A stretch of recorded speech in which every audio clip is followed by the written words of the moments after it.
Drink beer, it's good for you. Hello and welcome to the video. In this video I'll be showing you how to capture and reuse the healthiest of yeast via the top crop method. Let us start with the most common questions first before we go into the video footage of the method with further explanations. These questions are in no particular order, but they are frequently asked. Firstly, why is top cropping superior to bottom harvesting? Quite simply, this is because you are capturing the yeast in its most healthy prime state. With bottom harvesting, the yeast is tired and worn. Yes, it can be revitalized, but with top crop yeast you have a head start that is of value. And the next question, I am worried that I will end up with an infection in my beer or the harvested yeast. As per usual, if you are super careful and ensure that literally everything that comes into contact with the wort and yeast, it is not only clean but also sanitary, then you will have no problems. Create a clean and sanitary zone and stay within it. I will run through some guidelines within the video later. Next up, is all beer yeast suitable for top cropping? Not all are, but many are. Best to do some checking online for suitability. Some will offer more yeast back than others also. And next, how many generations of yeast can I reuse before the yeast goes weak?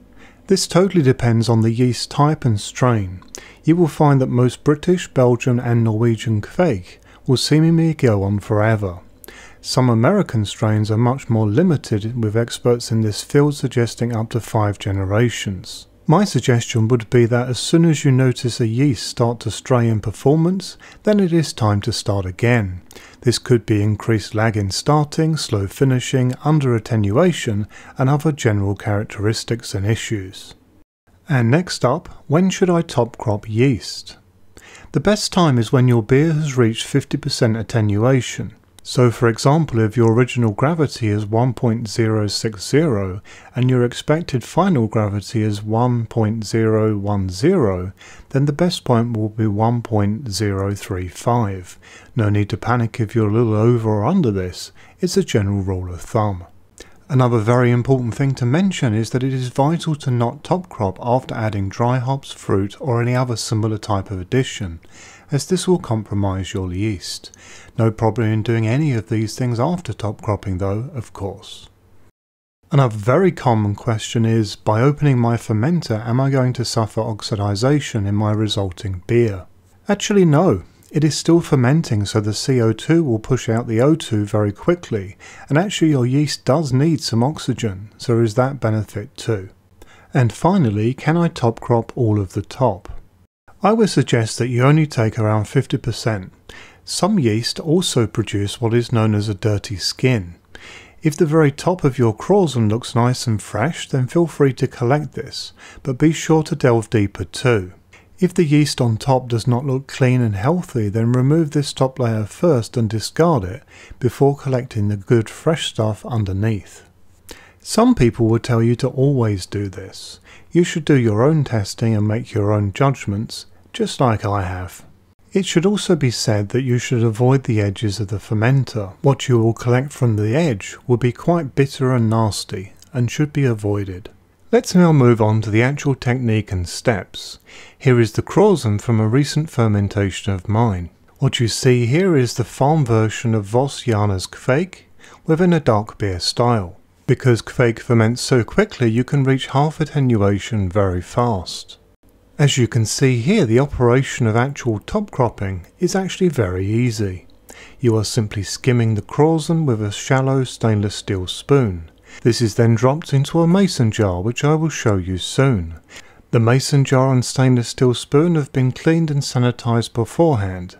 The spoon and mason jar are not touched by anything except at holding points that are well away from the wort and yeast.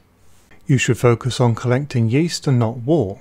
Minimizing wort collection and maximizing yeast collection will make your job easier later. Here is a quick look at what we're collecting. Not exactly pretty, but it can help create something wonderful in the end. Once you have collected your fill of yeast into your mason jar, you should then top it up with clean water. This can be distilled water or simply pre-boiled and cooled water.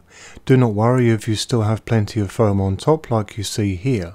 Also, do not fill up with water to the top at this point. Then add a clean and sanitized lid to your jar. Do not do this up tightly. Have a short turn away from this. There will still be some fermentation going on, and we do not want a pressure build up in a glass jar.